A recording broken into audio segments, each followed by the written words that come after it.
श्री सिद्धांत सरस्वती विजयते गौरी गोष्ठीपति वंदे गुरुपद्वंदं भक्तबिंदसमन्वितं श्रीचैतन्य प्रभुं वंदे नित्यानन्दसहोदितं श्रीनन्दनन्दनं वन्दे राधिका चरणोदयं गोपीजनसमायुक्तं बिन्दावनं मनोहरं वाञ्छाकल्पतरुश्च कृपासिन्धुभ्यश्च पतितानं पावनेभ्यो वैष्णवेभ्यो नमो नमः। मूकं करोति वाचालं पङ्गुं लङ्घयितगिरिं यत्कृपातमहं वन्दे परमानन्दमाधवं। वृन्दावै तुलसीदेव वै पिया वै केशवस्य च कृष्णभक्तिपदे देवी सत्त्ववत्त्वयि नमो नमः। नारायण नमस्कृत्य नरं चैव नरोत्तमं देवीं सरस्वतीं व्यासं ततो जयो मुदीरये। संकीर्तने कृष्ण कथोपदेशे गौरीयपत्रस्य प्रकाशने च सदानुरक्त गुरुभक्तियुक्तो भक्तिप्रमोदाक्ष जगोद्वरुन् ध्येयं सदा परिभवग्नमभिष्टदोहं तीर्थास्पदं शिवविरिञ्चनुतं शरण्यं वेत्तात्युहं पुनतपाल्भवद्दिपूतं वन्दे महापुरुषते चरुणारविन्दं यत्पादपल्लवनखचन्दमनिच्छटाय विस्फुरिजित किमपि गबोधु स्वदर्शि पूर्णानुरागरससागर सारमूर्ति साराधिकामयि कदा पां करोसि।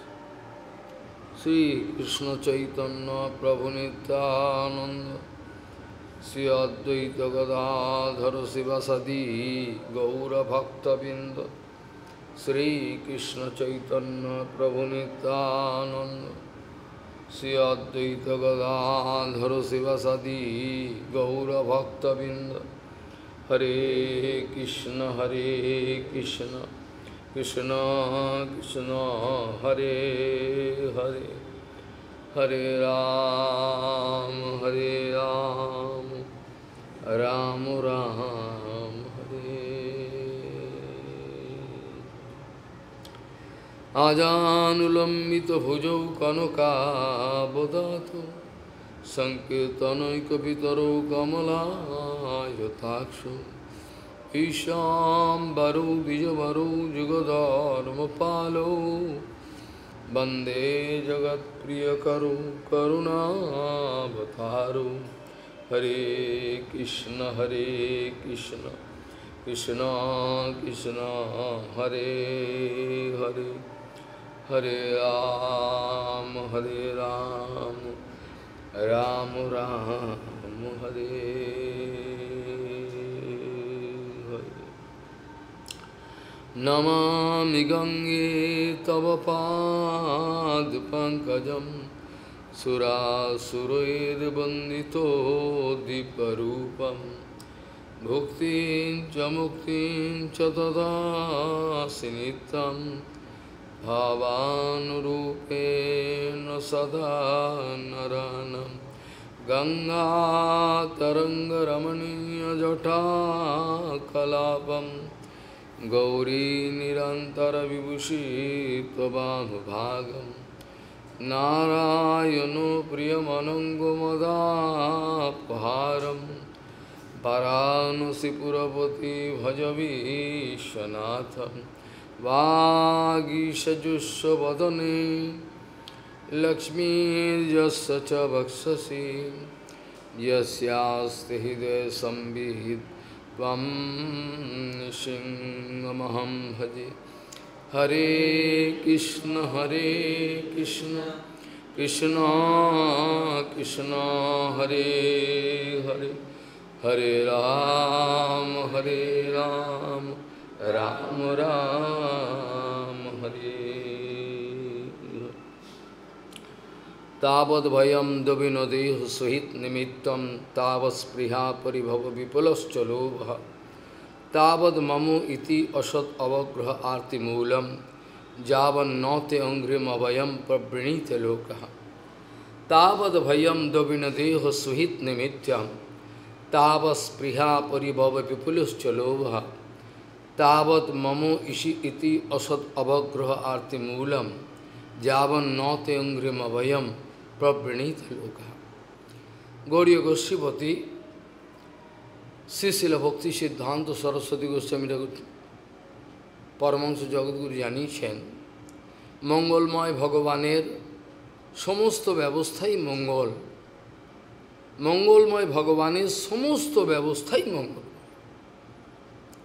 আমরা অজ্ঞান প্রসূত বিভিন্ন রকম কল্পনা করে থাকি ভগবানের এই ব্যবস্থাটা আদৌ মঙ্গল নয়, এটা খারাপ করলেন উনি, এটা কেন করলেন, কে তাকে পুজো করবে, কেন করব, এই ধরনের আমরা তর্ক বিতর্ক জুড়ে থাকি। গৌড়ীয় গোষ্ঠীপতি শ্রীশিলা ভক্তি সিদ্ধান্ত সরস্বতী গোস্বামীর বহুবার পরমাংশ জগৎগুরু জানিয়েছেন মঙ্গলময় ভগবানের সকল ব্যবস্থাই মঙ্গলময়। এই ব্যবস্থাটা অমঙ্গলময়, এই ব্যবস্থাটা মঙ্গলময়, এরকম হতে পারে না। যে ভগবান সর্বাঙ্গীনভাবে মঙ্গলময় বলে আমরা জানি, তার একটা কোনো ক্রিয়াকর্মই অমঙ্গল প্রসব করতে পারে না। আমরা অনুভব করতে পারি না, বিষয়েতে জর্জরিত, বিষয়েতে ডুবে রয়েছি, যার জন্য এর কোনো রকম খবর আমরা পাই না। একটা মিষ্ট বস্তুর তার উত্তর দিকটা মিষ্টি, দক্ষিণ দিকটা তেতো, এটা হতে পারে না। একটা মিষ্টি সন্দেশ নিলাম বা কোনো মিষ্ট বস্তু নিলাম, মিষ্টির উপরও মিষ্টি, তলাও মিষ্টি, আশেপাশে যেখানে খাবে সেখানেই মিষ্টি, এটা হতে পারে না। কেবল আমাদের অজ্ঞান প্রসূত এই বিচারের জন্য আমরা মনে করে থাকি ভগবানের এই ব্যবস্থা ভালো না। কিন্তু যারা ভগবৎ সেবায় ডুবে রয়েছেন, ভগবৎ সেবানন্দেই যারা ভরপুর রয়েছেন, যারা মহাপুরুষ পরমাংশ, তারা সর্বদাই জানেন ভগবানের যে কোনো ব্যবস্থাই মঙ্গল। বাহ্য দৃষ্টিতে যেটা অমঙ্গল বলে মনে হচ্ছে, তার পেছনেও মঙ্গল লুকিয়ে রয়েছে।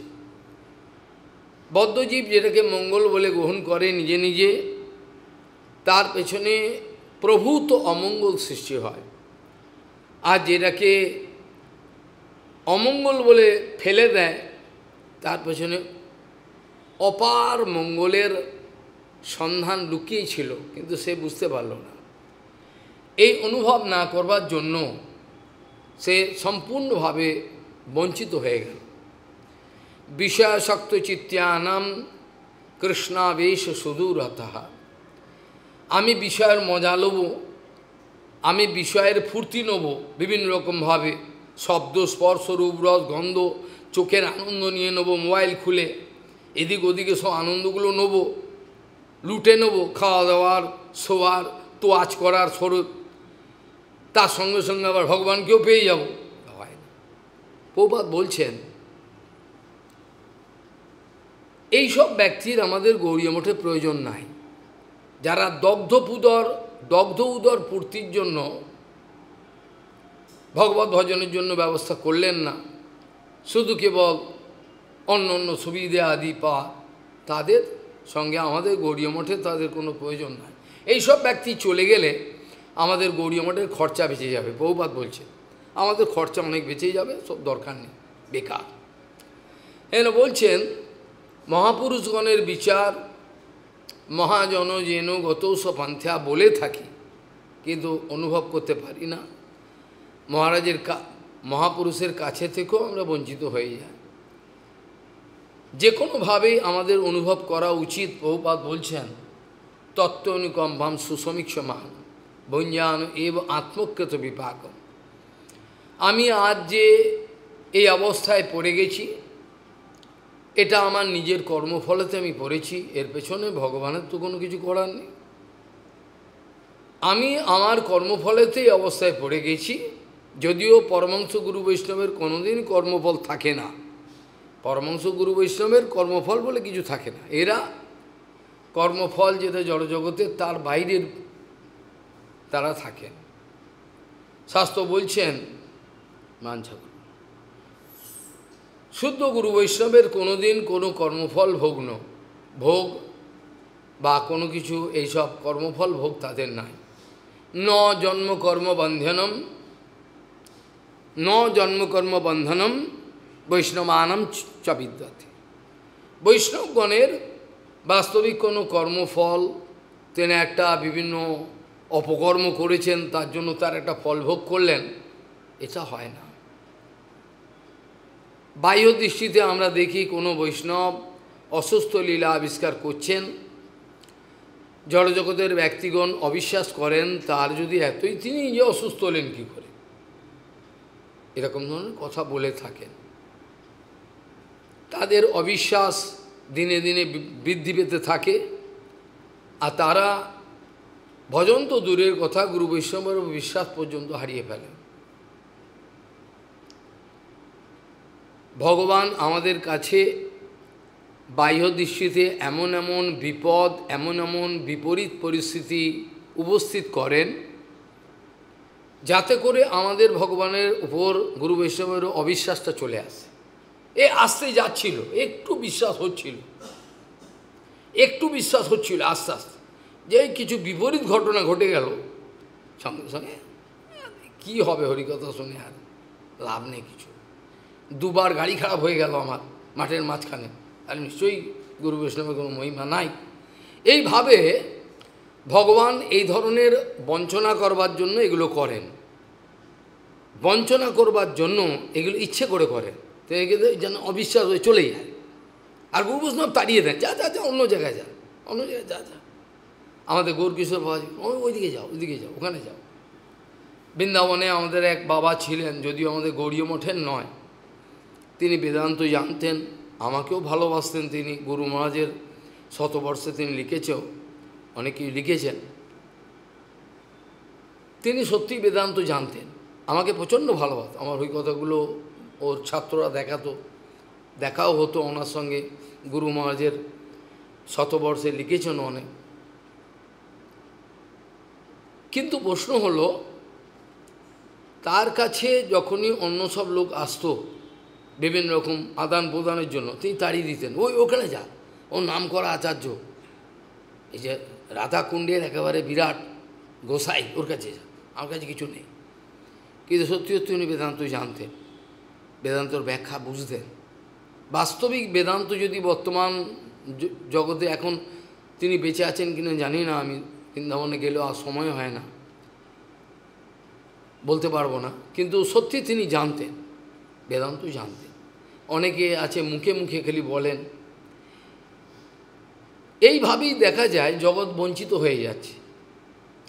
বিষয়ের প্রতি আসক্তি থাকবে, অ্যাট দ্য সেম টাইম আমি ভগবত ভজনে মজা পেয়ে যাব, আমার আনন্দ হয়ে যাবে, এটা হয় না। দুটো বিপরীত মেরুতে অবস্থিত, ভগবত ভজন আর বিষয় সুখ। এমনকি আমি ভগবত ভজনের অত বড় কথা যদি নাও বলি, খালি বিদ্যার্জনের যদি কথা, বিদ্যা অর্জনের কথা বলি, বিদ্যা অর্জন করছি জগৎ বিজ্ঞানটি, সেখানেও দেখা যায় সুখার্থী বা বিদ্যাম ত্যাজেত, বিদ্যার্থী বা সুখাম ত্যাজেত, দুটো একসঙ্গে হবে না। যারাই দেখবেন জগতে বিদ্বান, তাদের ব্যাকগ্রাউন্ডটা দেখবেন কি পরিশ্রম করেছে, অগাধ সেবা করেছে। সেবা না করলে তত্ত্বজ্ঞান স্ফূর্তি হবে না, যতই আমি মুখস্থ করি। সেবার আনন্দটা আমার এই তত্ত্বজ্ঞান স্ফূর্তি করাবে ভেতরে, কি যেটা লোকে বোঝে না। তাদের আরাম বলে কিছু নেই। সারা দিনের মধ্যে তারা 4 ঘন্টা বিশ্রাম করেন কিনা ঠিক নাই, সারাক্ষণ আরাম করে যাচ্ছেন, শরীরের যুদ। তারা হয়েছেন বিদ্বান, একটাও দেখাতে পারবে না, হয় না। সে বিদ্যাসাগর বলে জড়জগতের বিদ্বানই হোক, আর যেই হোক, বিদ্যার্থী বা সুখম ত্যাজে, সুখার্থী বা বিদ্যান ত্যাজে, দুটো একসঙ্গে কোনোদিন হতে পারে না। বিষয়ের প্রতি এতটাই মানুষ অ্যাবজর্বিংলি ডুবে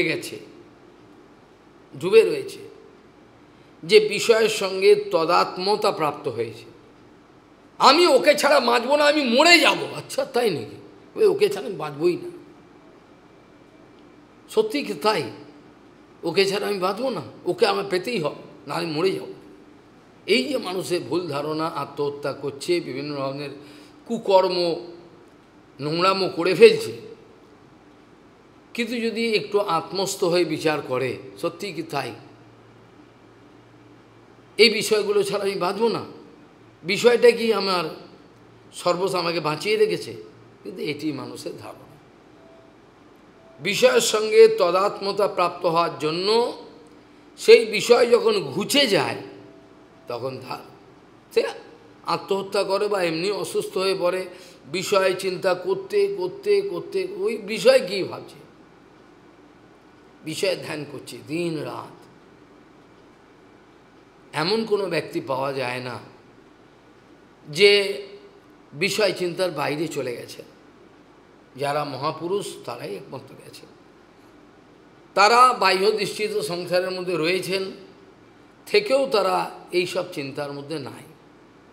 প্রবাদ প্রায়ই বলতেন, আপনারা এই সব জড় বিষয়ের মধ্যে প্রবিষ্ট হবেন না। আপনারা এই সমস্ত জড় বিষয়ের মধ্যে প্রবিষ্ট হবেন না, তাহলে আপনারা সব হারিয়ে ফেলবেন। মানব জীবনের যে মূল সম্পত্তি, যে অগাধ সম্পত্তি প্রাপ্তির একটা আশ্বাসন পেয়েছি গুরুবর্গের থেকে, সেটা কিন্তু পাবেন না। হয় এদিকে যান, পারবেন না, দুটো একসঙ্গে হতে পারে না। তাই জন্য বলছেন, তাবৎ ভয়ম দ্রবিণ দেহ সহিত নিমিত্তম, ততক্ষণ পর্যন্ত টাকা পয়সা লিকুইড মানি সব কিছুর জন্য দ্রবিণ দেহ, এই শরীরের জন্য চিন্তা, কি করে আমার শরীরকে ভালো রাখবো। এই পোড়া শরীরের জন্য আমাকে 5 লাখ 4 লাখ টাকা খরচা করে ন্যাচারাল ট্রিটমেন্টে উডুপিতে যেতে হয়, ওইসব আচার্যরা করেন। আবার বেশ্যাদের সঙ্গে বসে একই টেবিলে খান, তারা নাকি জগৎ উদ্ধার করবেন, এগুলো প্রিজার্ভ করে রেখে দেবে, তারা নাকি জগৎ উদ্ধার করবেন। আমরা জানি তারা কি করেন। তো কিন্তু জগৎবাসী বঞ্চিত হচ্ছে, এটি আমাদের দুঃখ। আমাদের কারোর সঙ্গে শত্রুতা নাই, আর থাকবেও না। জগতে এইটি স্বাভাবিক, মায়াদেবীর কৃপা পেয়েছেন তারা। মায়াদেবী প্রচুর পরিমাণে তাদের কৃপা করেছেন, তাই তার প্রসাদ আমরা দেখতে পাচ্ছি তাদের জীবনে। অন্যায় ব্যতিরেকভাবে আমরা সবই শিক্ষাতে গ্রহণ করি। যিনি নিজের জীবনের অধঃপতন করে আমাদেরকে শিক্ষা দিলেন, আমরা হাত জোর করি বলে তারা আমার শিক্ষাগুরু। তারা নিজের জীবনকে অধঃপতিত করে নিজেকে সর্বনাশ করে আমাকে, তুমি যেন এরম করো না, আমার জীবন তো এরম হয়ে গেল।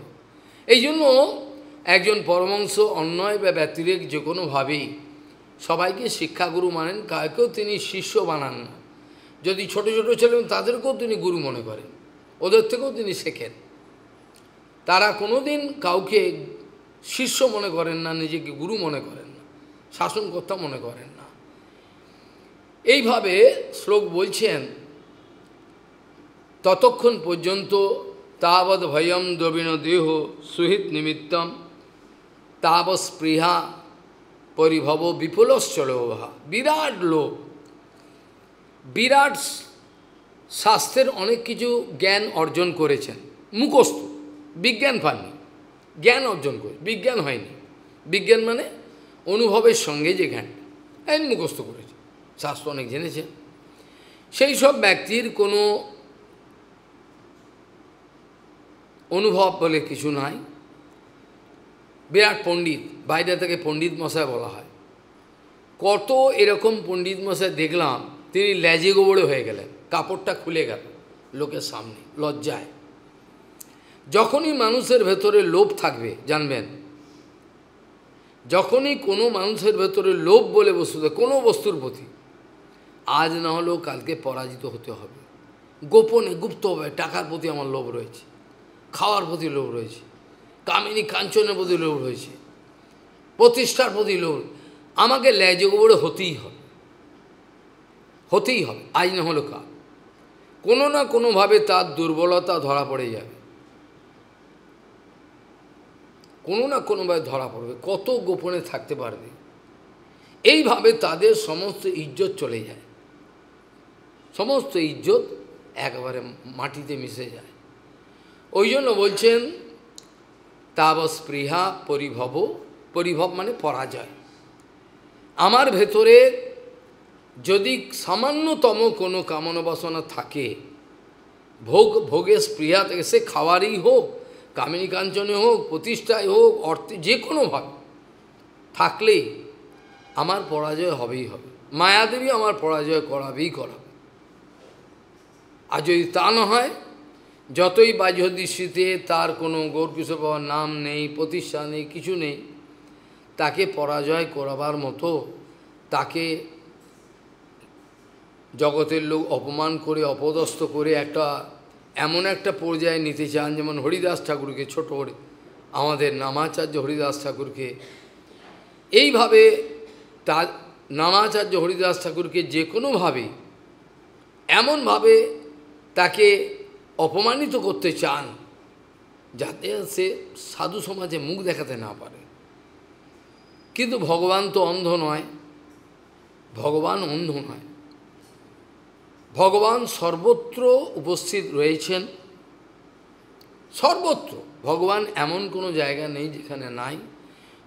পরমাণুতে পর্যন্তই আমাদের এই কার্তিক মাসের আলোচনার মধ্যে আসবে, কিভাবে একটা ভক্ত প্রত্যেক পরমাণুর মধ্যে ভগবান রয়েছেন এই অনুভব করে সিদ্ধিলাভ করলে কোনো বস্তুর মধ্যে প্রবিষ্ট হয়ে যাবে। বোঝা গেল? এগুলো আলোচনা পরে হবে, কিভাবে এইসব যোগের সিদ্ধি, যেগুলো প্রহ্লাদ মহারাজের এমনিতেই ছিল। তাকে বিষ দিয়েছে, বিষ স্তম্ভন হয়ে গেল। বিষ, জল, আগুন, স্তম্ভন, মানে তাকে আগুনের মধ্যে ফেলে দিয়েছে, তা আগুনে রয়েছে, কিচ্ছু হচ্ছে, স্তম্ভন। এগুলো যোগসিদ্ধি। প্রহ্লাদ মহারাজ এগুলো চাননি, এগুলো ভগবানের থেকে প্রহ্লাদ মহারাজ চাননি, এমনি এমনি তার এগুলো ভক্তদের এগুলো সিদ্ধি হয়। তারা কিন্তু চান না, তারা ঘৃণা করেন। তাদের যে কোনো সেবা ইচ্ছা হলো, ভগবান সঙ্গে সঙ্গে এটা সিদ্ধি করে দেন। কোনো মহাপুরুষ সেবার ইচ্ছা করেছেন, সেবা হয়নি, এটা হয় না, এটা হতে পারে না। তাদের ইচ্ছা মাত্র এটা পূর্ণ হবে। তারা এই সেবা করতে চেন, ভগবান জানেন যে এটা তার কোনো স্বার্থ নেই, সেবা করবার জন্য তিনি করেছেন। এইভাবে দেখা যায় কাম, ক্রোধ, লোভ, মোহ, মদ, মাশ্চর্য, ষড়রিপুর অধীনে থেকে ভগবত ভজন হয়, এগুলো গেঁজাখুরি কথা, ওটা হয় না। কাম, ক্রোধ, লোভ, মোহ, মদ, আশ্চর্য, ষড়রিপুর অধীনে থেকে হরিভজন হয়ে গেল, হরিভজন হয়, এগুলো হয় না। এই জন্য ভজনকালীন অবস্থায় সাধককে সর্বদা সতর্ক থাকতে হয়। আমাদের একটা উদাহরণ দেয় যে, যেমন টিকের আগুন দেখেছো, টিকের আগুন দিয়ে ফুঁ দিয়ে রাখতে হবে। ফুঁ দেওয়া বন্ধ করলে টিকের নেমে যাবে। কাঠ কয়লা, টিকের আগুন সবসময় ফুঁ দিয়ে রাখতে হবে। একটু ফুঁ যদি কিছুক্ষণ বন্ধ করো, নেমে যাবে। এরকম ভজনের যে গুরু বৈষ্ণবের কৃপার যে আগুনটা, সর্বদাই নাম সংকীর্তন, গৌরাঙ্গের আলোচনা, আমরা এরম কাজ করব ঠিকই কথা, সর্বদাই কিন্তু গৌরাঙ্গের ভক্তগণের এসব আলোচনাগুলো করতে হবে, তাহলে পাওয়ারটা পাওয়া যাবে। 1 লক্ষ নাম করতে হবে। আরে অনন্তকাল ধরে ঘুমিয়েছি, এখনও যদি ঘুমিয়ে থাকি তাহলে লাভটা কী হয়? তাহলে তো আমার তো তমগুলো পড়ে গেল। অনন্তকাল ঘুমিয়ে রয়েছি বলেই তো উদ্ধার হয়নি। ঘুমিয়ে রয়েছে না, জগৎবাসী ঘুমিয়ে রয়েছে না, বুম ভাম দুর্গা পূজা বাজাচ্ছে, এই ছাগলগুলো কী করছে? ঘুমিয়ে রয়েছে। যা নিশা সর্বভূতানাম তস্যাম জাগ্রতি সঙ্গে, যস্যাম জাগ্রতি ভূতানি সা নিশা পশ্যতো মনি। এরা যে ব্যাপারে সজাগ, আনন্দ করো, ফুর্তি করব,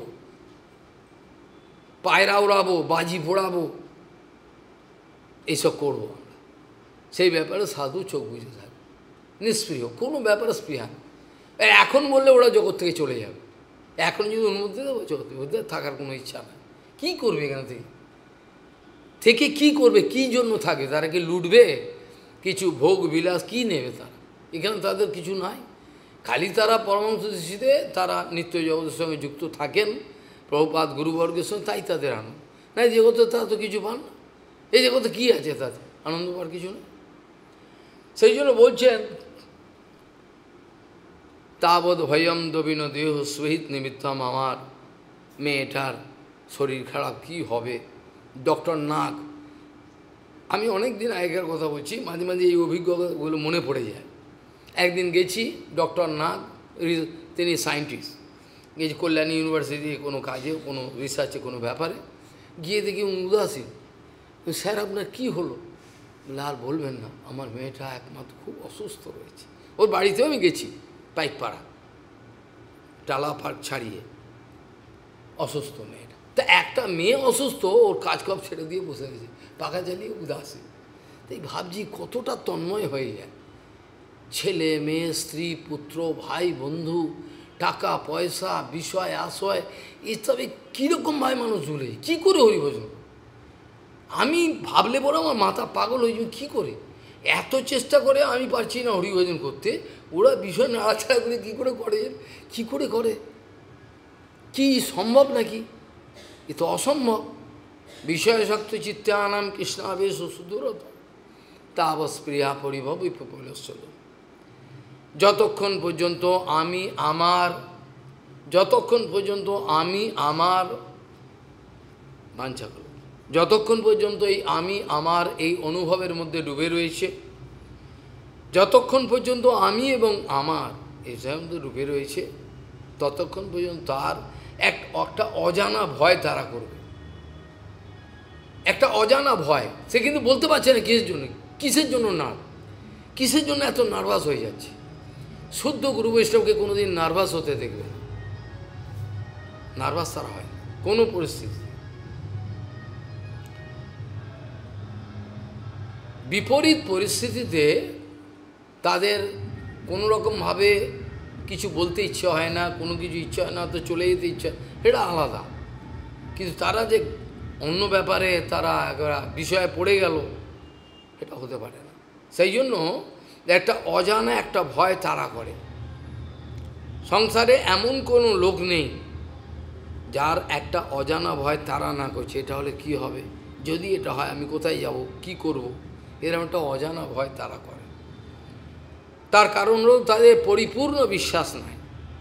বিশ্বাস আছে, নেই বলছি, গুরু বৈষ্ণব ভগবানে 100 ভাগের মধ্যে 100 ভাগ বিশ্বাস নাই। যতটুকু কম বিশ্বাস আছে ততটা পরিমাণে তারা ঠকে গেল। যদি 5% কম থাকে গুরু বৈষ্ণব বিশ্বাস, তো ততটা ঠকে গেল। 10% থাকলে ঠকে গেল, 1% থাকে, সেই পরিমাণে ঠকে গেল, তাই আর লাভবান হতে পারবে না।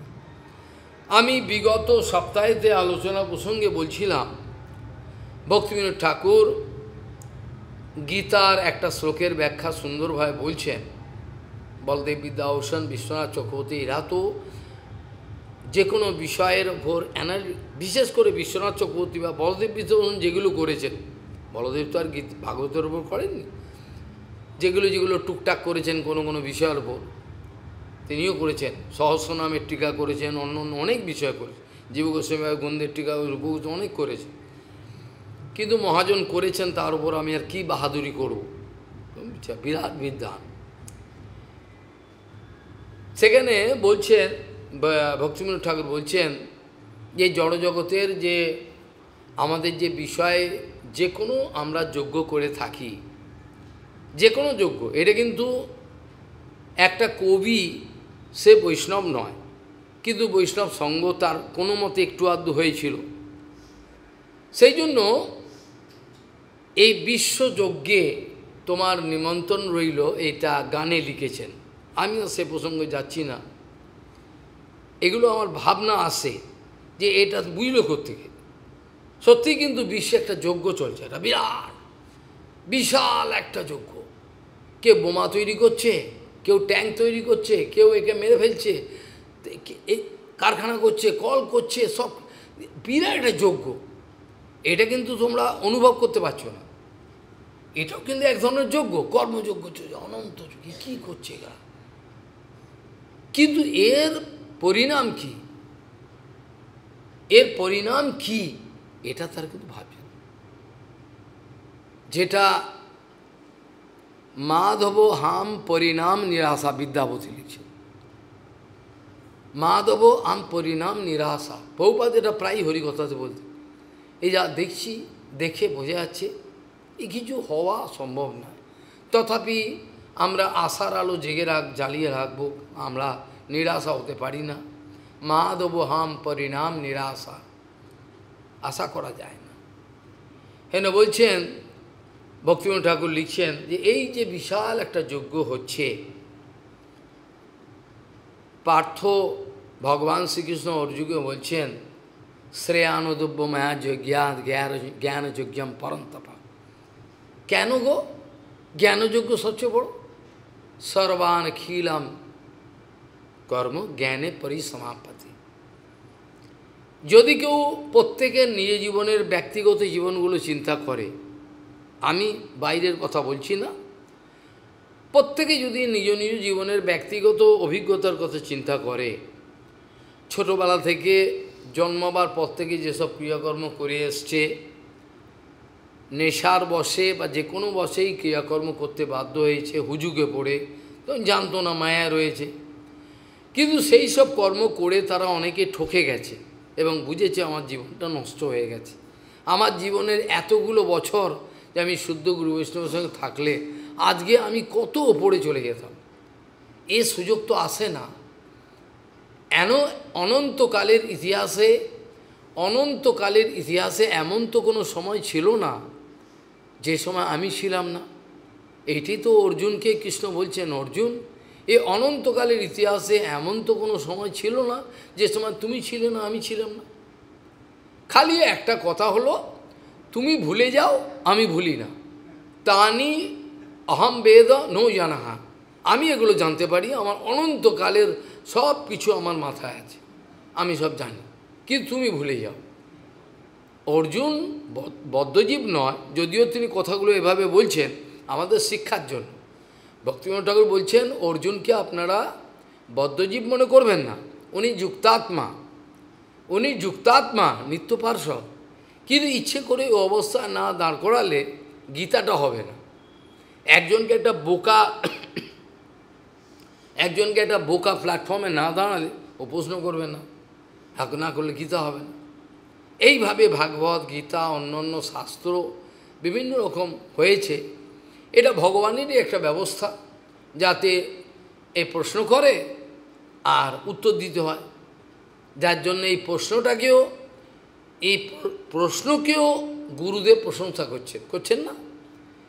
এত সুন্দর প্রশ্ন করলে তুমি, এই প্রশ্ন করবার তো লোক নেই, এত সুন্দর তুমি প্রশ্ন করলে। রাজন বরিয়ানে সতে প্রশ্ন কৃত লোক হিত নিপাহা আত্মবিদ সন্মত পুংসাম শতব্যাদি সুজপরা। রাজন তুমি এত সুন্দর প্রশ্ন করলে, তোমার এই প্রশ্নেতে জগতে মঙ্গলের দরজা খুলে যাবে। শিষ্যকে প্রশংসা করছেন গুরুদেব, এইরকম প্রশ্ন কি করতে পারে কেউ? আমার জানা ছিল, এত সুন্দর প্রশ্ন করলে। তাই যে শিষ্যের যদি প্রশ্ন দেখেন গুরুদেব সৎ প্রশ্ন, তাহলে অত্যন্ত সন্তুষ্ট হন।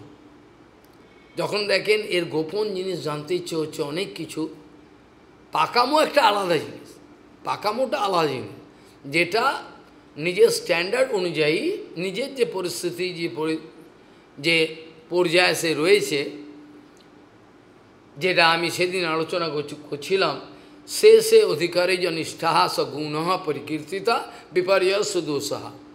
যদি আমি আমার অধিকার অতিক্রম করে কোনো কর্ম করতে চাই, সেটা শাস্ত্র আমাকে প্রশংসা করবে না, সাধুগুরু বৈষ্ণব আমাকে প্রশংসা করবে, কারণ আমার অধিকার তো নিচে, হট করে নিয়ম করে ফেললাম, এটা লিখে ফেললাম, বলে ফেললাম, হবে না, দেখে যাবে। এই জন্য এটা একেবারে শক্ত মানা, সম্পূর্ণরূপে স্ট্রিক্টলি প্রহিবিটেড, করা যাবে না। যে যে অধিকারে যে আছে সে অধিকারে জনিষ্ঠা সগুণ পরিকীর্ততা বিপর্যয় সুদেশ, বিপর্যয় হলেই তাকে দোষের মধ্যে ফেলে দেবে। ভগবান শ্রীকৃষ্ণ উদ্ধবকে বলছেন। এখন অর্জুনকে ভগবান শ্রীকৃষ্ণ বলছেন, দেখো অর্জুন, যত দ্রব্যময় যজ্ঞ হয়েছে বা হচ্ছে বা হবে, সেই সব দ্রব্যময় যজ্ঞের থেকে জ্ঞানযজ্ঞ অনেক উপরে। কেন জ্ঞানযজ্ঞ এই জন্য উপরে, যত কর্ম তুমি ছোটবেলা থেকে করেছো বা করবে, সব কিছু দেখবে ফাইনাল সেটেলমেন্ট হবে তোমার অভিজ্ঞতার মধ্যে। যে কোনো ক্রিয়া করে হয়তো তুমি ঠকে গেছো, তোমার টাকা নষ্ট হয়েছে, সময় নষ্ট হয়েছে, কিন্তু সেইটা যে করেছো এটা অভিজ্ঞতা রূপে, এক্সপিরিয়েন্স তোমার ভেতরে রয়ে গেছে। অভিজ্ঞতাটা আমার ভেতরে রয়ে গেছে, এই করেছিলাম, এইটা হয়, আর করব না। যে কোনো ক্রিয়াকর্ম করেছি জীবনে, সেই ক্রিয়াকর্মগুলো করার পরে সেটা একটা নলেজ রূপে হতে পারে, ম্যাটেরিয়াল নয়, নলেজ রূপে আমার। আর যদি অপ্রাকৃত নলেজ হয় তো আরও ভালো।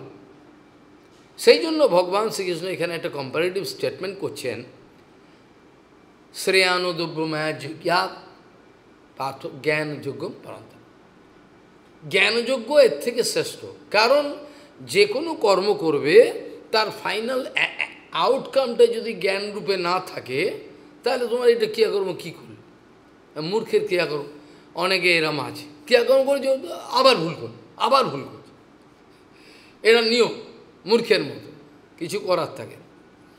এখন প্রশ্ন হলো, ভক্তিবিনোদ ঠাকুর এর ব্যাখ্যাতে সুন্দরভাবে বলছেন যে আমার যে আজকে একটা মঠেতে একটা বিরাট অনুষ্ঠান হলো, ভক্তিবিনোদ ঠাকুর একটা উদাহরণ দিচ্ছেন। আজকে মঠে একটা বিরাট অনুষ্ঠান হলো, একটা ভান্ডারা, একটা অন্যান্য ব্যবস্থা ছিল, সব কিছু। এখন ভক্তিবিনোদ ঠাকুর এটা উদাহরণ দিয়ে বলছেন যে বাস্তবিক যারা চতুর সাধক, যারা মূর্খের মতো করছেন, খায় দায় লাবড়া ঘুমিয়ে পড়ল, ওটা নয়। যে চতুর সাধক, সে সকাল থেকে রাত পর্যন্ত কি করলো তার ঘুমার আগে একটু চিন্তা করবে, আজকে কি আমার উন্নতি হলো না আমি পেছনে চলে গেলাম, আজকে কোনো বৈষ্ণব অপরাধ করলাম না আমার কোনো আচরণে ভুল হয়ে গেল, আমার লোভ এসে গেল, কি হলো।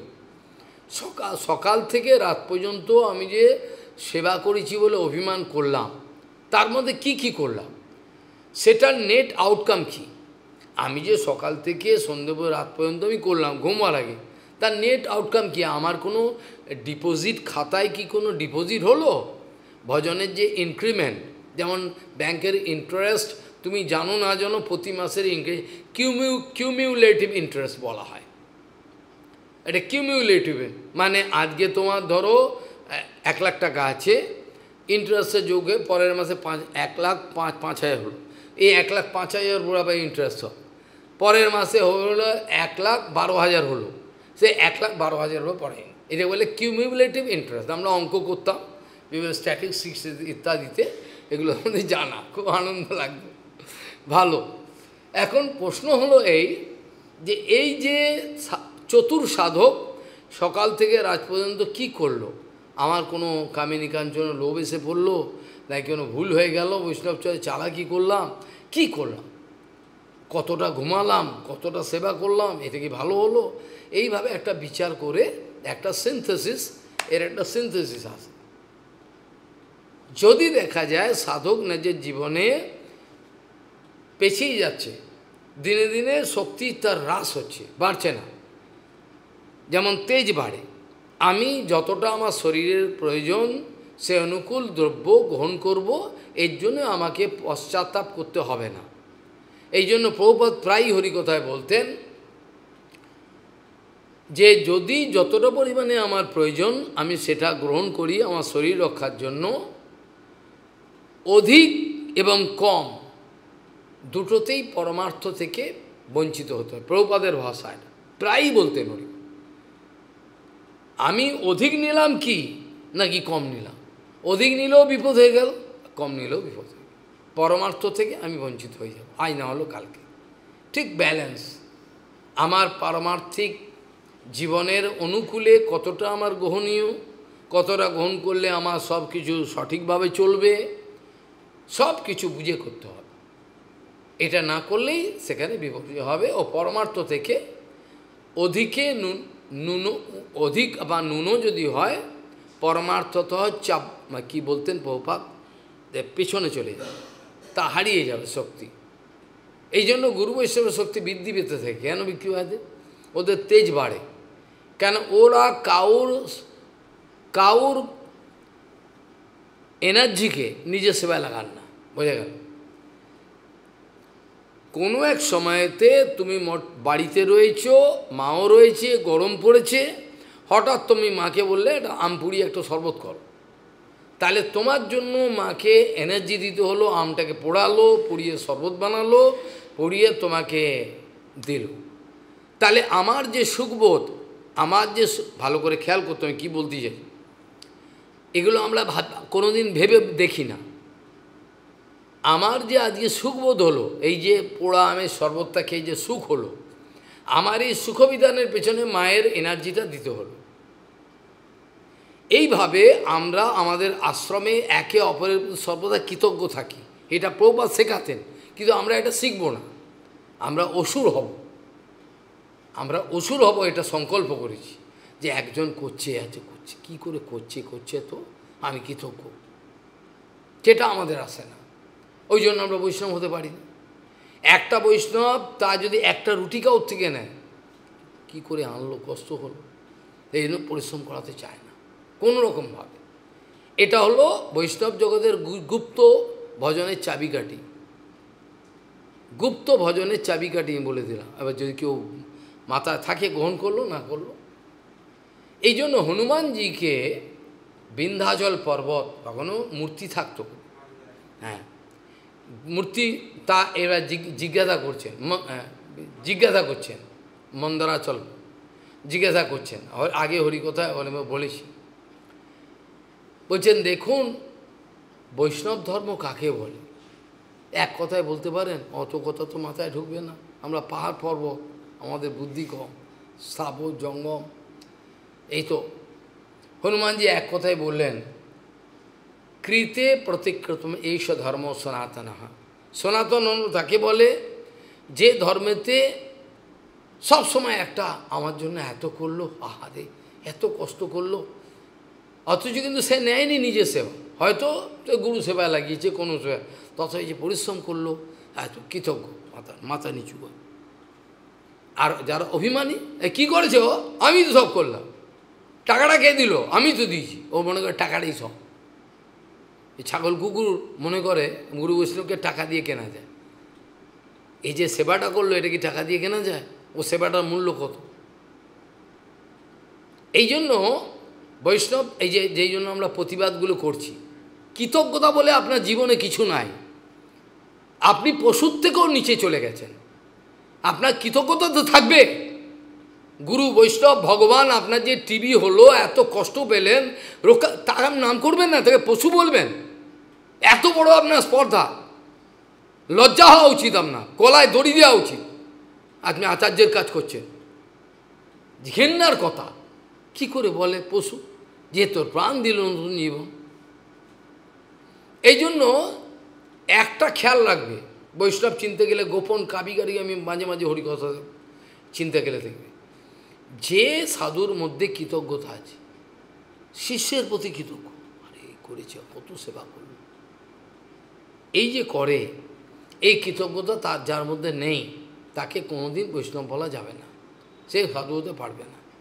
ওই জন্য হনুমানজি এক কথায় শেষ করে দিলেন, কৃতে প্রতিকৃতম এইস ধর্ম সনাতন।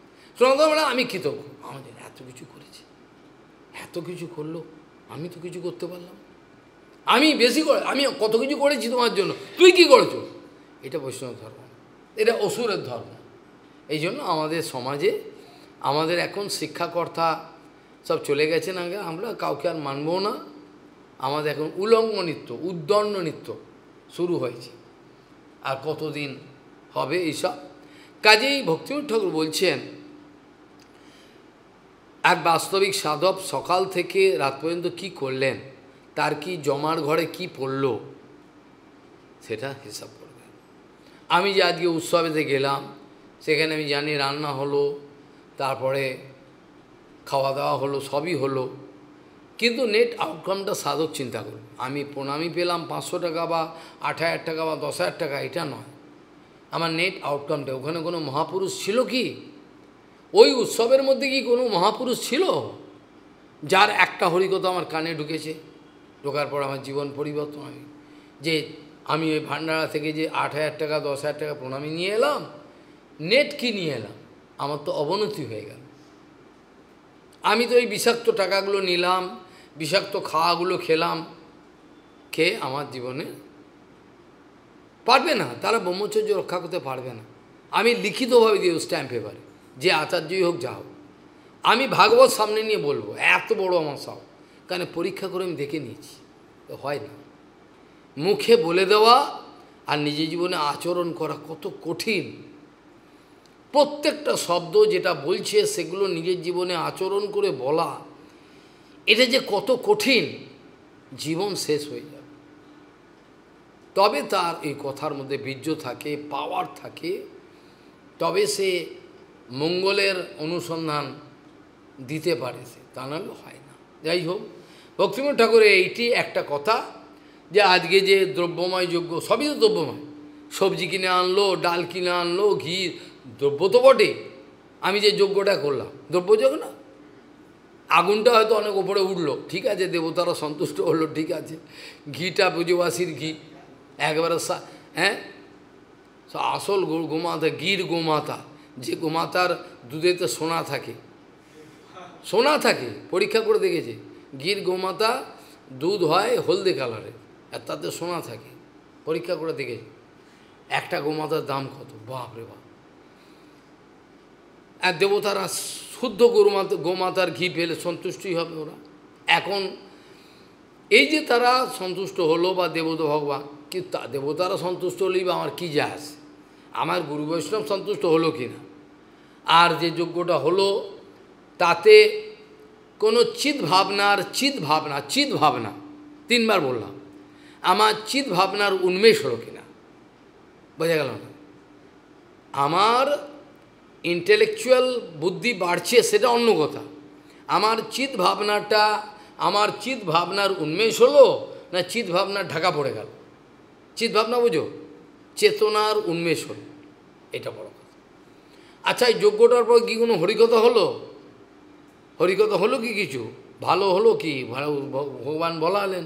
তারপর দুটো প্রসাদ কোনো ব্রহ্মচারী বানালেন, শুদ্ধ ভালো করে, সেটা টাকা পয়সা, চুরির পয়সা নয়, কষ্ট করে করা হলো, এবং সেটা প্রসাদ পেলেন লোকে, তো দোষ নেই।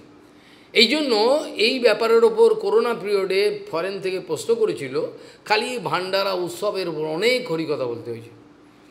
ভান্ডারার প্রথম কথা হলো, কে ভান্ডারাটা দিয়েছে, বোঝা গেল?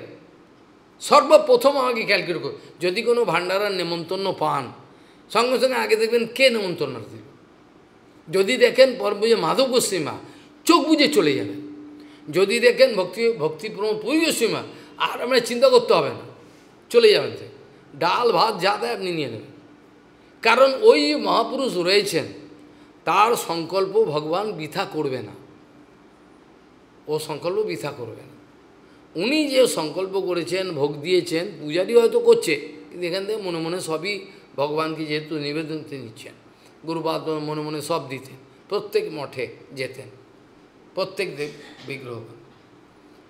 তাহলে প্রথম হলো কে, প্রথম অনুসন্ধান নিতে হবে কে, কোনো চোর, ছ্যাঁচোর, ধোকাবাজ, হ্যাঁ, চিটার কোনো আচার্য করছে কি না, তাহলে যাবেন না, তাহলে খেলেই মরবেন। আর তাতে হরিকথা কীর্তন অবধ, কেন গুরু বৈষ্ণব কোনোদিন বাজারের কথা বলে না, যদি মজাও করে ওর মধ্যেও লুকিয়ে রয়েছে হরিকথা। এইভাবে কোন উৎসবে আপনি যাবেন, কোথায় যাবেন না, কোথায় আপনার সর্বনাশ হবে, এগুলো সব বিচার এর মধ্যে আছে। অর্থকরীর ইনভলভমেন্ট, কে রান্না করছে, কে নিবেদন, অনেক কিছু কথা। কিন্তু মেন হলো কোন ব্যক্তি উৎসবের আয়োজন করছে, তার চরিত্র, তার স্বভাব, তার আদর্শ আছে কি না, তিনি ভগবানকে ভালোবাসেন কি না, গুরু বৈষ্ণবকে আদর করেন, এটা বড়। কি খেতে দিলেও বড় কথা না। এখন তো সব জায়গায় নিমন্ত্রণের টিকিট বিক্রি হচ্ছে, টিকিট, নেমন্তন্নের টিকিট বৃন্দাবনে বিক্রি করছে, বলে 5,000 টাকার জিনিস দেবে, আমাকে 3,000 টাকা দিতে হবে, এই টিকিটটা আমি বিক্রি করলাম, আমি অন্য জায়গায় যাব, আমার অন্য জায়গায় নেমন্তন্ন আছে। সে আমি আর লজ্জায় বলতে চাই না আপনার, গড়িও সব যাচ্ছে, সব যাচ্ছে। সামান্য ভাগবত বললাম কেন? মহাপুরুষের কোনো টিকা নেই ওতে, মহাপুরুষের টিকা নেই। কোনো এক বদমাস ব্যক্তি, নচ্ছার, অপরাধী, তার ওই ভাগবত এনে প্রত্যেক গৌড়ীয় মঠে, গরিব মঠগুলোতে আমরা ভাগবত দিচ্ছি, আপনার ওই ছাগলগুলো সব নিচ্ছে, নিন, ওরা ক্যামেরা করে নিচ্ছে, নিয়ে এবার যাচ্ছে। পৃথিবীতে এমন কে আছে এবার শ্যাম বাবার কথা শুনবে? বলছে উনি বদমাস, এরা ভাগবত দিচ্ছে, এত 1,000 টাকা দাম, বিনা পয়সা, এবার ওটা পড়বে। কত চতুর দেখুন, ওই ভাগবতগুলো ওরা পড়বে, কিন্তু মঠে থাকলে তো পড়বেই, আর পড়ে ওরা সর্বনাশ হতে হবে। কত সুন্দর প্ল্যান দেখুন, বিনা পয়সা 5,000 7,000 টাকার ভাগবতের সেট দিয়ে গেল, ওই ছাগলগুলো নিয়ে নেয় আনন্দের সঙ্গে, এবং সেটা ভিডিও করে নেয়, এবার ওটা দিয়ে দেবে। পৃথিবীতে এমন কেউ আছে আমার কথাটা শুনবে? ইনি বদমাস, ঠিকই তো, আমি তো বদমাস, আমি স্বীকার করি। আর ওরা ওই বীজ পুঁতে লেগে গেল। ওই ভাগবতটা গঙ্গা জলে ফেলে দেওয়ার কথা বামন মহারাজ বলেছিলেন, যা দিয়ে ভাগবত কী সেট এনেছে দেখি, রাখ এখানে রাখ, কালকে আসবি। তাও সে নিয়ে গেছেন একটা অন্য ভাগবতের সেট, গুরুদেব ওই ভাগবত, ওটা আমার কাছে থাক, আমি পড়বো, তুই এটা নিয়ে যা, ওটা তো পড়তে হবে না। উনি কিন্তু মুখে নিন্দা করলেন না, মুখে বললেন না, হয়তো ভুল আছে, কিছু বললেন, বললেন ওটা নিতে হবে না, এটা পড়, এটা পড়ে থাক, এটা থাক আমার কাছে, এরা বর্ণ ব্যবস্থা করব। এবার বোঝা গেল কী ভয়ঙ্কর। কেন? ওটা মানে হলো আপনার বীজ পুঁতে গেল, আপনার বংশ পরম্পরায় যারা আসবে ওই পড়বে, আপনি তো ফেলে দেবেন না। এবার পড়ে ওইগুলো নোংরা শিখবে। যেমন কোনো একটা সম্প্রদায়ে তাদের স্কুলেতে পড়ানো হয় ছোটো থেকে হিন্দু বিদ্বেষী, আমি আর নাম বলবো না, আমি কারোর হিংসা করার জন্য বলছি না, ওদের ছোটোবেলা থেকেই, জন্ম থেকেই ওদের ট্রেনিং দেওয়া হয় কিভাবে, ওদের পড়াশোনাগুলো এরকম যে কীভাবে হিন্দুদের বিরুদ্ধে হবে, কাটবি মারবি, একবারে প্রথম থেকে ছোটোবেলা থেকে শেখানো। ও কী শিখবে তাহলে? কী শিখবে বলতে পারেন? ও কি ভালো মানুষ হবে? আজকে একটা দুটো ছেলে এসেছিল, একটা ছেলে বলে কি একটা শেখে, ক্যারাটে শেখে, আমি এটা শিখে তুই কী হবে? তোকে কে কবে মারবে কি না মারবে কোনো ঠিক নেই, আমি এখন থেকে সময় নষ্ট করি, হু হা শিখে কী করবো আমি? আমার মারবে কি না তাই ঠিক নেই, আমার জীবনে কেউ আক্রমণ করবে এমন তো কোনো গ্যারেন্টি নেই, তা আমি এটার পেছনে সময় নষ্ট করবো কেন? কিন্তু ছাগল শিখবে, ওর মাও পয়সা আছে দেবে, আনতে মর। দুটো কথা বললাম যে এইসব করতে গেলে হৃদয়টা কঠিন হয়ে যায়। ওই জন্য কারোর প্রতি নিষ্ঠুর ব্যবহার যে করবে তার হৃদয় কঠিন হয়ে যাবে, ভক্তি পাবে না। সে খাওয়া দাওয়া নিয়েই হোক বা কোনো ব্যাপার নিয়েই হোক, অপব্যবহার করে যদি নিষ্ঠুরতা করে তার ভক্তি থাকবে না। জীবের প্রতি নিষ্ঠুরতা করতে নাই, যে কোনো আচার আচরণে কথাবার্তায় ব্যবহারে সবসময় এমন কথা বলতে হবে যাতে ওর ভেতরে দুঃখ না হয়, এইভাবে কথাবার্তা বিনিময়। ভক্তি রাজ্য সামান্য নয়, গুরুপাদ পদ্ম চিরকাল 80 কেন 90 বছর পর্যন্ত এমন বিপরীত পরিস্থিতিতে থেকেছেন যেখানে তাকে প্রতিপদে অপমান, পয়সা ছিল না, পয়সা না থাকলে তার কি দাম আছে, তাকে এরমভাবে বলতো। গুরুপাদ বলছে আজকে আমার লেখার একটু চাপ আছে, এটা করব, এটা করে দিতে হবে, তো তোমরা এটা আপনি যান, আগে যান, সাধ্য করুন, তারপর আপনি করবেন, যান আগে, এরম ভাষা বলতো। তাদের অবশ্য তারা ফল পাচ্ছে, সেটা তারা ফল পাচ্ছে, হাড়ে হাড়ে ফল পাচ্ছে। একা ঘরে দরজা বন্ধ করে চোখের জল পড়তে হয়, ভগবান বৃদ্ধ বয়স, কোথায় যাব? তিনি বলতেন না আমাকে কিছু টাকা দাও, লোক দাও, কিছু, ভগবান তার পেছনে লোক পাঠিয়ে দেবে। যার পয়সা ছিল না এখন তার কোটি কোটি টাকা, সত্যি স্বীকার করেছেন কিনা আমি বলতে পারবো না, ভগবান তার লোককে দিয়ে বা সেবা করবার চেষ্টা করছেন। কাজেই এইভাবে দেখা যায় যে ভয়ঙ্কর একটা পরিস্থিতির সৃষ্টি হয়েছে, কিছু করা এর আমাদের হাতের বাইরে। আমাদের হাতে, আমরা আর কিছু করতে পারবো না। আমরা চেষ্টা করে যাব, যদি কপাল ভালো থাকে, বলরাম যদি সহায়তা করেন তাহলে হবে, এগিয়ে যান, অন্য কেউ আসে। তা নাহলে প্রভুপাদ যদি এখন আসেন তাও পরিস্থিতি শুনবে না। ভক্তি সিদ্ধান্ত তিনি আসলেও তার কথা শুনবে না, এরকম অবস্থা। দেখে তাহলে দ্রব্যময় যজ্ঞ, সারা জগৎ জুড়ে দ্রব্যময় যজ্ঞ চলছে। এই দ্রব্যময় যজ্ঞের সব বাহাদুরি হলো, সেই দ্রব্যময় যজ্ঞ থেকে আমার নেট আউটকামটা কি হলো, বুঝে গেল না? নেট আউটকাম আমার কি হলো, এইটা আমার মেন।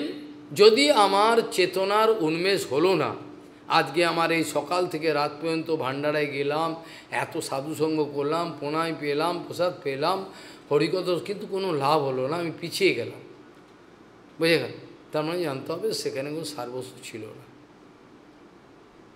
কোনোরকমভাবে সাধুসঙ্গ হলে তার কোনোরকমভাবে ঠকে যাওয়ার কোনো সম্ভাবনা থাকে না, যে কোনোভাবে। ওই জন্য আগের সপ্তাহে আমরা আলোচনা প্রসঙ্গে বলছিলাম যে ভগবান বলছেন মদর্থে ধর্ম কর্মার্থান আচরণ মদপাশ্রয় লভতে নিশ্চলাম ভক্তিম ময়ি উদ্ধব সনাতনে। আমি যে সনাতন বস্তু, নিত্য বস্তু, পরাৎপর অখিলেশ্বর, আমার চরণে তাদের শ্রদ্ধা ভক্তি উৎপন্ন হবে, উদ্ধব হবে, তাদের শ্রদ্ধা ভক্তি উৎপন্ন হবে। এবং যদি তারা, সেখানে বলছেন মদর্থে, আমার উদ্দেশ্যে, যদি একান্ত অন্যরকমভাবে যেটাকে বলে বিশুদ্ধ ভজন একেবারে করতে পারে, সবার তো আর সেই সুযোগ হয় না, সেই পরিস্থিতি নেই। প্রথমে আমাদের সমগ্র জীবনে মিশ্রা ভক্তি হয়, পরে যখন কপাল ভালো থাকে, শুদ্ধ গুরু বৈষ্ণব থাকে, এবার তখন নিষ্কাম ভক্তি জাগ্রত হয়, প্রথমে হয়। প্রত্যেক সাধকের জীবনেই, যারা নিত্যসিদ্ধ পার্ষদ বদ্ধজীবের লীলা করছেন তাদের কথা বলছি না, যারা এমনি বদ্ধজীব তাদের সবই প্রথম থেকেই মিশ্র ভক্তি হয়, মিশ্রা, এটা হচ্ছে ওটা হচ্ছে। কিন্তু পরবর্তী সময়ে যখন কৃপা বাড়তে থাকে, গুরু কৃপা বাড়তে বাড়তে এমন একটা পর্যায়ে চলে যায়, সে নিজেকে আবিষ্কার করে আনন্দময় সাগরে, তখনও এইসব তুচ্ছ জিনিস আর তার কিছু বোধ হয় না, মলমূত্র সদৃষ্ট। লাভ, পূজা প্রতিষ্ঠা, টাকা পয়সা, মালা, এগুলো তাদেরকে মলমূত্র যেমন মনে করে না, তাদের কিছু যায় আসে না। এই জন্য মদর্থে আমার জন্য যদি ধর্ম কাম অর্থান আচরণ মতপাশ্রয় লভতে নিশ্চলাম ভক্তিম ময়ি উদ্ধব সনাতন। এখন মদর্থ ধর্ম মানে, মদর্থ ধর্ম মানে কি? মদর্থ ধর্ম মানেটা কি? সবাই তো আর ভাগবত ধর্মের শুদ্ধ ধারাকে উপলব্ধি করতে পারে। সেই জন্য রায় রামানন্দের বইটা দেখবে, এগুলো আমি বিস্তৃতভাবে ভগবানের ইচ্ছে আলোচনা করে দিয়েছি।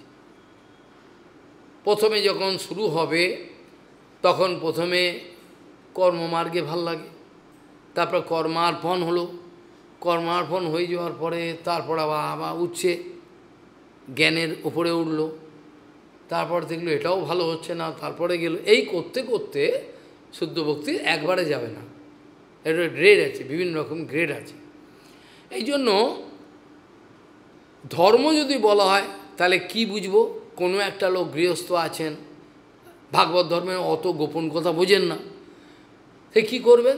যে অর্থটা রোজগার করছেন, রোজগার করার পর তিনি সংসার ধর্ম করছেন, কিন্তু সংসার ধর্মে একটা টার্গেট রেখেছেন, এটা হচ্ছে শুদ্ধ গুরু বৈষ্ণবের কোনো চিটিংবাজের সেবা করব না, আমি কোনো চিটিংবাজের সেবা করব না, শুদ্ধ গুরু বৈষ্ণবের সেবা করব, তারা যা বলেন তাদের অবশ্যই এগুলো আমি করব। এটা কীভাবে? এই যে ধর্ম যেটা হলো, ওই যে ধর্ম সাধারণ ধর্ম হিসাবে শুরু করেছিল, ওর যে একটা সাধারণ একটা কমন সেন্স ছিল যে আমি যা করব এটা গুরু বৈষ্ণবের জন্য করলে ভালো হবে, তাহলে তার এটা হলে ধর্মের মধ্যে গণ্য। তা যদি না করে নিজের কামপূর্তির জন্য টাকাগুলো ব্যাংকে রাখলাম, ফুর্তি করব, এসি ঘরে থাকবো, সব, এবার তার বিপরীত। যখনই ওই অর্থ, বিত্ত, প্রতিপত্তি সব কিছু নিজের স্বার্থের জন্য ইউজ করা হলো, একটা পাই পয়সা পর্যন্ত যদি আমার নিজের কারণে আমি ব্যবহার করে ফেলি, তাহলে এমন বন্ধনের কারণ। আর যদি দেখে প্রত্যেকটা ক্রিয়াকর্ম সব গুরু বৈষ্ণব ভগবানের জন্য, তাহলে অজান্তেও বা অতটা বোঝে না, তবেও তার এটা ধর্ম হয়ে গেল। ভগবান একথা পরিষ্কারভাবে জানিয়েছেন, দেখো আমার জন্য যদি কেউ বাহ্য দৃষ্টিতে কোনো অধর্ম করে, আমার জন্য বাহ্য দৃষ্টিতে কোনো অধর্ম করে, সেটাও ধর্ম। আর যদি ধর্ম করে চলে, আমাকে বাদ দিয়ে রেখেছে, ধর্ম না। ভগবান নিজেটা বলেছেন, সেটা নিজে ভগবান বলছেন, আমার জন্য যদি অধর্ম করে, সেটাকে ধর্মের মধ্যে গণ্য হবে। আর যদি ধর্ম করে, তাহলে সেটা অধর্মের মধ্যে গণ্য হবে। আমার জন্য যেহেতু করছে না, যেহেতু আমার জন্য করছে না, এটা ডিক্লারেশন ভগবান নিজে দিয়েছেন, আমার জন্য করছে কিনা। অধর্ম হলেও সেটা ধর্মের মধ্যে গণ্য হবে। সেই জন্য বলছেন, মদর্থে ধর্ম কামার্থান। কাম কৃষ্ণার্পণে, ক্রোধ ভক্তোদ্দেশী জনে, এগুলো আছে না, কাম আছে কিন্তু ত্যাগ করতে পারছে না। ঠিক আছে, হচ্ছে না, এখন ত্যাগ হচ্ছে না, কাম থাকুক, কিন্তু কৃষ্ণার্পণে যা কিছুর প্রতি কামনা আছে, বাসনা, কাম আছে, লোভ আছে, জগতে যে বস্তুর প্রতি আমার প্রচণ্ড লোভ আছে, সেই বস্তুগুলোকে প্রভুপাদ বলছে নিয়ে গিয়ে কৃষ্ণকে দিয়ে আসতে হবে। বলে তুমি নাও, করলেই কাল থেকে চলে যাবে। সে খাওয়ার প্রতিও হোক, যে কোনো বিষয়ের প্রতি কৃষ্ণকে অন্তর থেকে, কাপড় করলে হবে না, পরীক্ষা করে দেখতে পারে। প্রভুপাদ এটা পরীক্ষা করে দেখিয়েছেন। একজনের প্রচণ্ড তামাকের প্রতি লোভ, গড়গড়াতে গড়গড় গড়গড়, দামি দামি মুলতানি তামাক, সে এক একটা তামাকের দাম কি, গোলা করে করে এই তামাক সাজায়।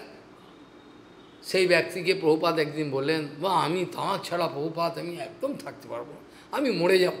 বলে আপনি কাজ করুন, আপনাকে আমি তামাক সাজিয়ে দেবো, ভালো ভালো তামাক, দামি দামি তামাক আনবো, এনে সাজিয়ে। আগে আপনি কাজ করুন, হুক্কা সমেত, তামাক সমেত গঙ্গার তীরে গিয়ে মাটি খুঁড়ে ওখানে কৃষ্ণকে দিয়ে অর্পণ করে, দায়িত্ব আমার রইল, আপনি দিয়ে আসুন, যান, তাহলে হয়ে যাবে। বলে আপনি আন না, আমি বলছি তো, আমি সব দামি দামি যত তামাক আমার ঘরে আছে। বুঝলে কথাটা? এমন এমন ব্যক্তি আছে, সে ব্যক্তি তার এই তামাক সাজিয়ে দেবে। এই জন্য মুসলমান আমাদের ভাই রাখতেন, ভাইই বলবো, আমার ঘৃণা করে বলছি, বঙ্কিমবাবু মুসলমান রাখতেন। ও কিন্তু অনেক অন্যায় করতো, এত নোংরাম করতো, তুই চাই দেবো ওর মতো তামাক কেউ সাজাতে পারবে না আমার, আর তামাক খেলে আমার বুদ্ধিটা খুলবে। ওই ছাগল এই কথা বলতেন। কি আর বলবো তোমাদের, দুঃখের কথা, গোপন কথা এগুলো সব। তাহলে খালি তামাক সাজিয়ে দেবে, যেগুলোকে জড় বিবেকের আনন্দ বলো, তার বাবাও তাই করতেন। বিবেকানন্দ আমাদের বাড়ি থেকে বিবেকানন্দর কত বেশি দূর, ওর বাবা ছিল ব্যারিস্টার না কি ছিল, ও তামাক সাজিয়ে দিত। 5টা তামাকের বাইরের লোক এলে, যে আসবে, হিন্দু এলে তামাক দেবে, এই মুসলিম এলে এই তামাক দেবে, 5টা লেখা থাকবে, সাজিয়ে দেবে। এইরকম অবস্থা। কাজেই প্রভুপাদ এইভাবে বলতেন যে আপনি গিয়ে আগে কৃষ্ণকে অর্পণ অন্তর থেকে করবেন, পরবর্তীতে ঘুচে গেল, আর থাকলো না। কাজেই কৃষ্ণকে যদি আমরা আমাদের লোভের বস্তুগুলো অর্পণ বাস্তবিক অন্তর থেকে করি, তাহলে কখনোই আমাদের আশাটা থাকতে হবে, যেগুলো লোভে। বুঝে গেল না? এমনকি কোরআনে পর্যন্ত যেটা ওরা লিখেছে, ছেলেটাকে অর্পণ করলো, আমি আর নাম বলছি না বিশেষ, তাকে অর্পণ করে দিল আল্লাহর নামে। যাই হোক, তাহলে মদর্থে ধর্ম কামার্থান আচরণ, আমার জন্য করবে সব, সমাজে কোথায় যাবে? সমাজেই তো থাকতে হবে, সমাজ, সাধুরাও তো সমাজেই রয়েছে। বাস্তব সাধুর সমাজ সংসার হলো কৃষ্ণের সংসার, আর তোমাদের সংসার হলো নিজের সংসার। সংসারই তো কোথায় থাকবে? সাধু যদি পালিয়ে জঙ্গলে যায়, মনে করে আমি সাধু হব, তো হতে পারবে না। জঙ্গলে গেলে তো ওই বদ্ধ মন নিয়েই যাবে। কালকে আলোচনা করবো এই বিষয়ে। জঙ্গলে যে যাবে, পালাবে, কি মনটাকেই তো নিয়ে যাচ্ছে, তো মনটা তো বদ্ধ, ওর মধ্যে বিষয় আছে, ওটা তো সমাধান নয়। সমাধান এইখানে গুরু বৈষ্ণবের ঔষধ সেবন, হরিকথা কীর্তন, ধীরে ধীরে এটা সমাধান হয়। তা নাহলে কোনো সমাধান নেই। এটা নৌকাটা জলেই থাকে, তাতে তো কোনো নৌকা কোথায় থাকবে? নৌকা কি ডাঙায় থাকে? কিন্তু নৌকার ভেতরে যদি জল থাকে তা ডুবে যাবে।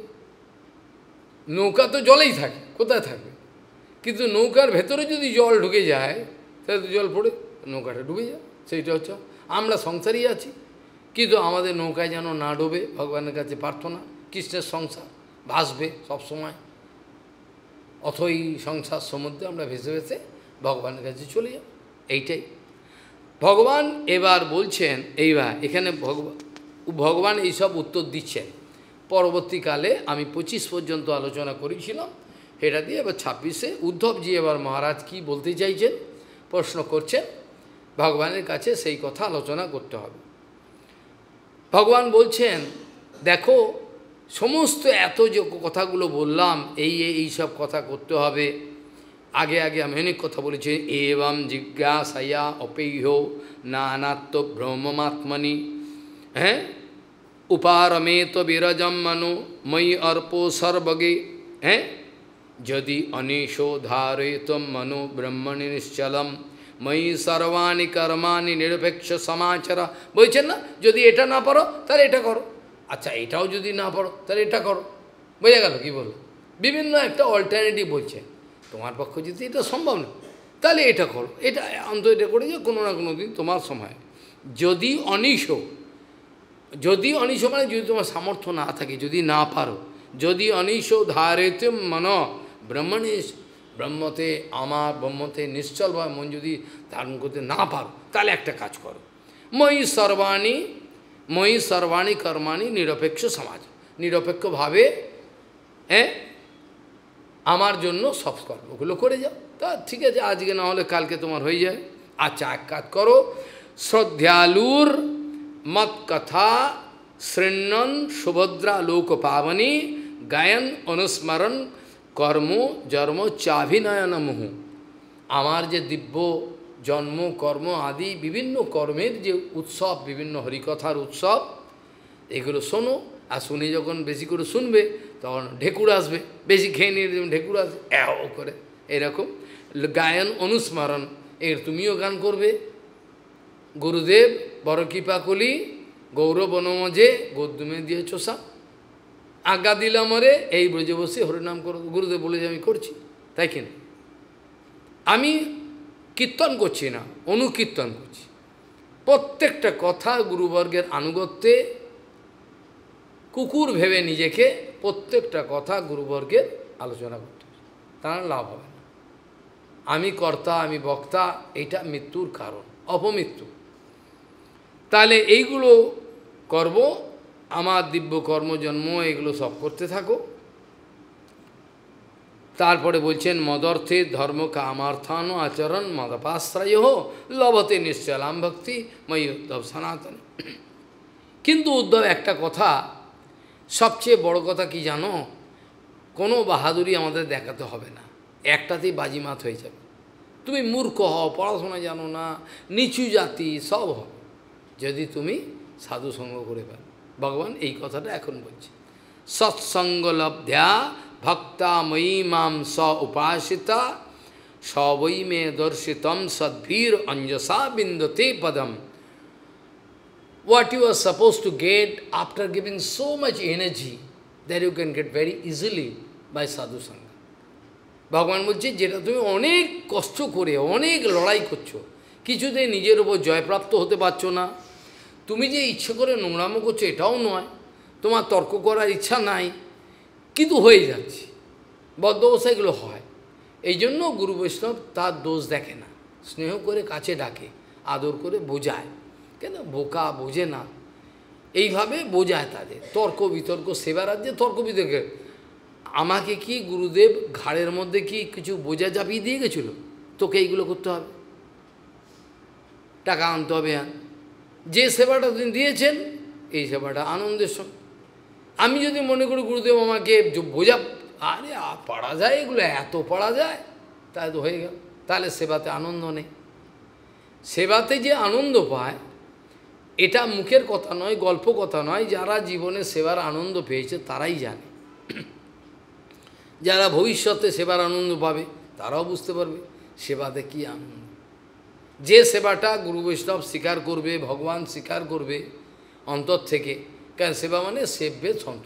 আমি ইচ্ছা মতো করে দিলাম, যা ও ক্ষতি হোক না, এ তো পৌপাদের ক্ষতি হবে, আমার কি হবে, এইভাবে করে দিলাম, তাহলে তো হবে, সেবা হলো না, এটা কর্ম হয়ে গেল, তাহলে তার ফল পাচ্ছে না, শক্তি পাচ্ছে না। এই জন্য যে কোনো জিনিস আদরে, আমাকে যদি বাসন মাজতে দিত, যারা দেখেছে তারা দেখেছে, কেউ জানতো না, চুপচাপ বসে বাসন মাজ। ওরা সব ওই যে গোধনে ওই সব ছাগলগুলো ঘুরছে এদিক ওদিক, বড় বড় লেকচার দিচ্ছে, আমি আস্তে আস্তে বাসন মাজি, আস্তে আস্তে বাসন মাজে সেবা দিয়েছে, ভগবান আসবে বাসন মাজো, কী হয়েছে ক্ষতিরাজ।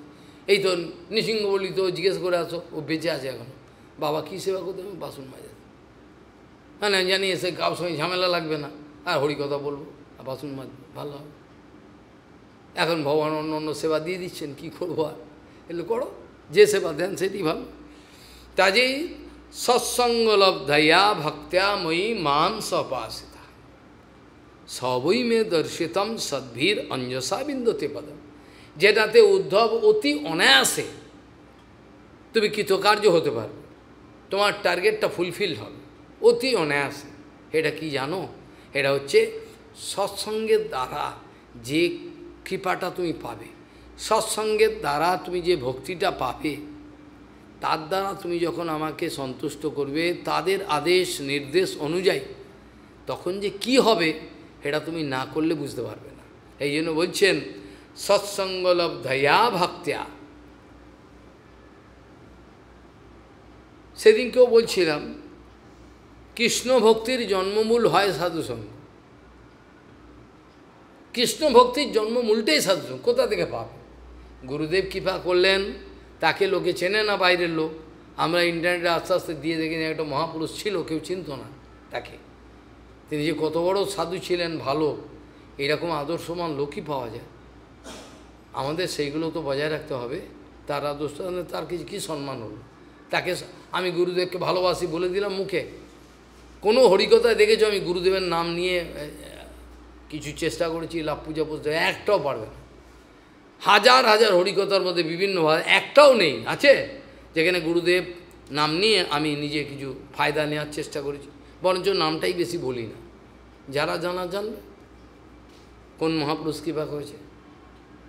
কারণ বলা মানে এটা নিজের ল্যাজটা নাড়া, বড় ল্যাজ হয়ে গেছে আমার, এটা নিজের আত্মপ্রশংসা, এটা এক ধরনের আত্মা। ওই জন্য রূপ সনাতন আদি কোনোদিন হট হট করে এখন সব জায়গায় গুরুইজম, কমিউনিজম, ক্যাপিটালিজম, গুরুইজম হয়, কমিউনিজম, ফ্যাসিজম, মার্কসিজম, এগুলো ইজম হয়ে গেছে। তা আমাদের ইজম গুরুদেব, গুরুদেব গুরুদেব তার রক্ত মাংসের, আমার গুরুদেব বড় তোমার থেকে, তাই তো এখন এই হয়েছিল লড়াই। সে বুঝতে পারছে তার গুরুদেবতার নরকে, সে নিজেও জানছে, নিজে উপলব্ধি করছে, তারপরও পয়সা আছে, কর, যেটা পাবি পাবি।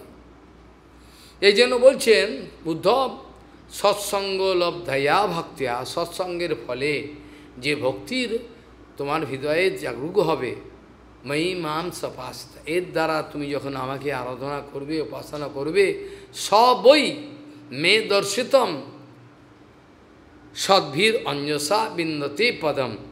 এর দ্বারা কি হয় জানো, যিনি সৎসঙ্গজনিত মদ ভক্তি দ্বারা আমাকে ধ্যান করেন, চিন্তা করেন, ভজন করেন, তিনি মদীয় সাধুজন দর্শিত পদ অনায়াসে লাভ করে থাকেন।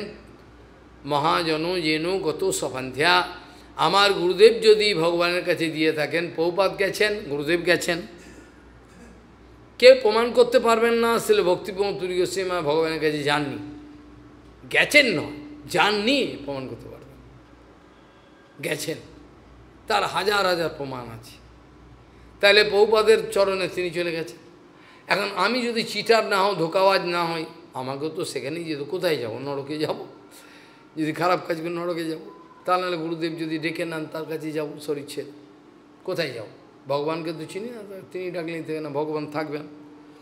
এইভাবে 25 পর্যন্ত বিগত দিনে খালি তথাকথিত আলোচনা হয়েছিল। এখন উদ্ধব এখন ভগবানকে প্রশ্ন করছেন। এই পর্যন্ত আজকে আমরা স্থির রাখবো। প্রশ্নটা শুনে নাও। সেটা হচ্ছে কি, সাধু স্তব উত্তম শ্লোক মাতহা। সাধু সাধু তোমার যে এই মত, যে বিচারগুলো বললে অতি উত্তম, ভালো হল। সাধু স্তব উত্তম শ্লোক মাতহা কিদৃক বিদহ প্রভু ভক্তিস্তয়ী উপযুজ্যতে কীদৃশী সদ্ভীর আদৃতা। সাধুরা এই ভক্তির পথকে কীরকম আদর করেন, কিভাবে তোমার মতামত কি, কিভাবে এইটা করলে ভালো হয়, প্রয়োগ করবে কি? খালি থিওরিটিক্যাল শুনলে তো হবে না। এটা কি করে? ভক্তিস্তয়ী, তোমাতে কিভাবে ভক্তি আরোপ করতে হয় যাতে তুমি সন্তুষ্ট হয়, এগুলো পদ্ধতি কি, কে করবে, কি করে বুঝবো, এগুলো বলছে। এই জন্য বলছেন সাধু স্তব উত্তম শ্লোক মতঃ কিদৃক বিধ, কি প্রকারে প্রভু ভক্তিস্তয়ী উপযুজ্যেত কিদৃশী সদ্ভীর আদৃতা। সাধুরা কি পদ্ধতিকে আদর করেন, কিরম দেখান, এটা বলো। এ তৎমে, এই সব কথা, এ তৎমে পুরুষাধ্যক্ষ লোকাধ্যক্ষ জগৎ প্রভু প্রণতায় অনুরক্তায় প্রপন্নায় কথ্যতা। কতগুলো বিশেষণ বললেন। এই কথাগুলো যদি আপনি দয়া করে আমায় বলেন, পুরুষাধ্যক্ষ, যত পুরুষ আছেন, যাদের পৌরুষ আছে, জীবাত্মা অভিমান, সেই তার পুরুষের ওপরে তিনি অধ্যক্ষ, আর তার অনন্ত জীবকে তিনি চালাচ্ছেন। তাই তো এক কথা, কালকে ব্যাখ্যা করব। লোকাধ্যক্ষ, লোকাধ্যক্ষ যত লোকপাল আছে, যা কিছু আছে, সবার অধ্যক্ষ আপনি। ঈশ্বর সর্বভূতানাম হৃদয়ে অর্জুন তিষ্ঠতি। তুমি হৃদয়তে বসে রয়েছ, এ চালাচ্ছ, তুড়ি মেরে ফুঁ দিয়ে চালাচ্ছ জগৎকে, কেউ বুঝতে পারছেন না, সব বোকা বানিয়ে দিয়েছে মায়া। তাই যে বলছেন জগৎ প্রভু, জগতের প্রভু, জগতের সৃষ্টি স্থিতি সংহার যা কিছু সব তো তুমি করছো, জগৎ প্রভু। তোমার নাম তো জগন্নাথ, জগন্নাথ কথার মানে জগতের নাথ। তাহলে আমার মতো একটা দিনহীন প্রণতায়, আমি তো তোমাকে যে প্রণিপাত করছি, প্রণতায় অনুরক্তায়, আমি কেবল তোমার কাছে প্রণত হয়েছি এরম না। প্রণত মানে অভিমান ছেড়ে দিয়ে আমি তোমার কাছে শরণাগত হয়েছি, তুমি আমার সত্য কথাটা জানো, এটার নাম হলো প্রণতায়, এক কথার মধ্যে। আর অনুরক্তায় মানে আমার অন্য কোনো বিষয়ের প্রতি কোনো আসক্তি, কোনো মা বাবা ভাই বন্ধু কামিনী কাঞ্চন ঢাকা কিছু আমার, খালি তোমার প্রতি। উদ্ধব যখন বাচ্চা ছিল, ভাগবতে বলছেন, উদ্ধব যখন বাচ্চা ছিল তখন মা বলতো, বাবা খাবি আয়, জলখাবারটা খেয়ে যা। আমি খাবো না। কি করতো? কৃষ্ণকে নিয়ে খেলতো। লেখা আছে ভাব, যখন মা জলখাবারের জন্য, বা খেয়ে যা, বলতে কালকে খেয়েছিস, খেয়ে যা, আমি খাবো না, আমার খিদে নেই। কারণ কৃষ্ণকে বানিয়ে খেলতো। এই করতে করতে কৃষ্ণের রূপটাই পেয়ে গেল। কৃষ্ণের ধ্যান করতে করতে কৃষ্ণের স্বরূপ হতে পারত বেঁচে থাকাকালীন অবস্থা। এইটা আপনি যদি দয়া করে বলেন আমাকে, প্রণতায় অনুরক্তায় প্রপন্নায় কথ্যতাম।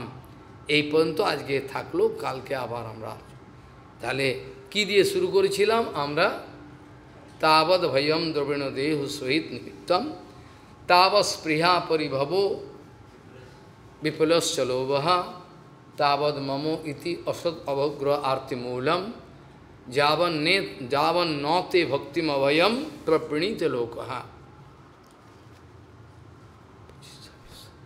वाञ्छाकल्पतरुस्य कृपासिन्धुभ्यो पतितानं पावनेभ्यो वैष्णवेभ्यो नमः।